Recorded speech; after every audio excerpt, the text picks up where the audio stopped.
শেষ ২৪ ঘন্টা ইসলামাবাদে কি নির্ধারিত হবে, যুদ্ধ না শান্তির ভবিষ্যৎ? ২ সপ্তাহের যুদ্ধবিরতির সময়সীমা শেষ হওয়ার মুখে নতুন করে উত্তেজনা ঘিরে ধরেছে মধ্যপ্রাচ্য। ইরানের সঙ্গে সম্ভাব্য আলোচনায় নেতৃত্ব দিতে পারেন মার্কিন ভাইস প্রেসিডেন্ট জেডি ভ্যান্স। মার্কিন প্রেসিডেন্ট ডোনাল্ড ট্রাম্পের নির্দেশে গঠিত প্রতিনিধি দলে থাকছেন বিশেষ দূত স্টিভ উইটকফ এবং প্রেসিডেন্টের জামাতা জারেড কুশনার।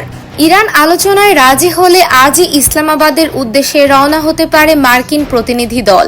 তবে আলোচনার পরিবেশ এখনো অনিশ্চিত। মায়ের মমতা আমি বুঝি, মমতা আটা ময়দা সুজি, সাথে গুণগত মানে অতুলনীয়।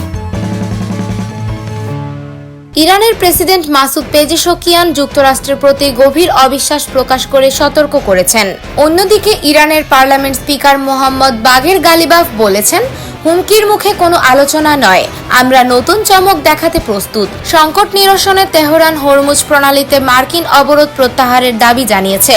অন্যদিকে ট্রাম্প স্পষ্ট জানিয়ে দিয়েছেন, ইরানকে কোনোভাবেই পারমাণবিক অস্ত্র তৈরি করতে দেওয়া হবে না। ফেব্রুয়ারির শেষ থেকে শুরু হওয়া যুক্তরাষ্ট্র ও ইসরায়েলের বোমাবর্ষণের পর এই সংঘাত এখন চরম উত্তেজনায় পৌঁছেছে।